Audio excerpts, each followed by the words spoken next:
جب cease fire ہوا تو اس کے بعد پھر ہم نے دیکھا کہ امیڈیٹ ایک ٹویٹ کی گئی پریزیڈنٹ ڈونلڈ ٹرمپ کی طرف سے. انہوں نے کہا جی کہ انڈیا پاکستان جو ہے وہ متفق ہو گئے سیز فائر کے اوپر. پھر مودی جو ہے وہ بات ماننے کو تسلیم ہی نہیں تھا کر رہا, اور ایون کہ پریزیڈنٹ ٹرمپ نے تو یہ بھی کہہ دیا کہ اتنے رافیل گرائے گئے ہیں.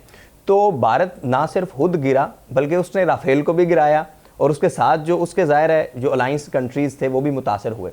تو میرا سوال یہ ہے کہ اگر سیز فائر خدا نخواستہ نہ ہوتا, اور ظاہر ہے پاکستان بھی ایک نیوکلیئر کنٹری ہے, بھارت بھی ایک نیوکلیئر کنٹری ہے, اربوں لوگ دونوں ممالک کے اور بھی دیگر جو کنٹریز ہیں وہ ملا لیں تو اس سے متاثر ہو سکتے تھے. تو اگر سیز فائر فوری طور پر نہ ہوتا تو کتنا بڑا نقصان ہو سکتا تھا, اور سیز فائر کا کریڈٹ ایکچوئل آپ کس کو دیں گے؟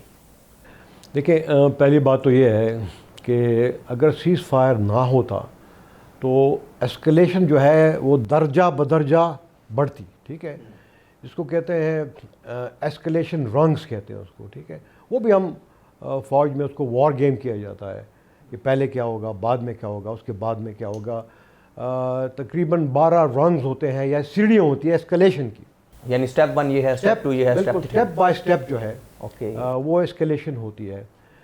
لیکن کئی دفعہ ایسے ہوتا ہے کہ اس اسکلیشن کو آپ کنٹرول نہیں کر سکتے.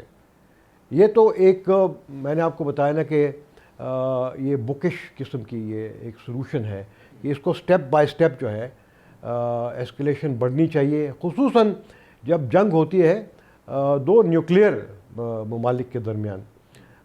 دنیا میں ابھی تک اس کی مثال نہیں ملتی کہ نیوکلیئر ممالک آپس میں ڈائریکٹلی وہ لڑائی انہوں نے شروع کی ہے. ٹھیک ہے, تو یہ جو ہے ساری دنیا جو ہے اس سے ان کو بہت کنسرن تھا, خصوصاً یونائٹڈ اسٹیٹس آف امریکہ کو کنسرن تھا کہ اگر ایسکلیشن کنٹرول نہیں ہوتی تو یہ جو میں نے 12 رنگز کا ذکر کیا, ہو سکتا ہے آپ رنگ نمبر 3 سے فوراً جو ہے آپ 10 پہ پہنچ جائیں. یہ ممکن ہوتا ہے, جنگ میں ممکن ہوتا ہے کیونکہ آؤٹ آف کنٹرول ہو جاتی ہے. لیکن دیکھیں یہ مودی جیسے لوگوں کو, اب میں آپ کیا عرض کروں کہ انڈیا کے لوگوں نے اس کو منتخب کیا ہے. ٹھیک ہے, یہ ان کی یہی پسند ہے, لیکن ان کو لڑائی کے اس پیچیدگیوں کا کیا پتہ ہے کہ خصوصاً کہ اگر دو نیوکلیئر ممالک ہیں ان کا اگر آپس میں جنگ ہوتی ہے اور اس کو اگر ڈی ایسکلیٹ نہ کیا جائے تو کتنا نقصان ہو سکتا ہے.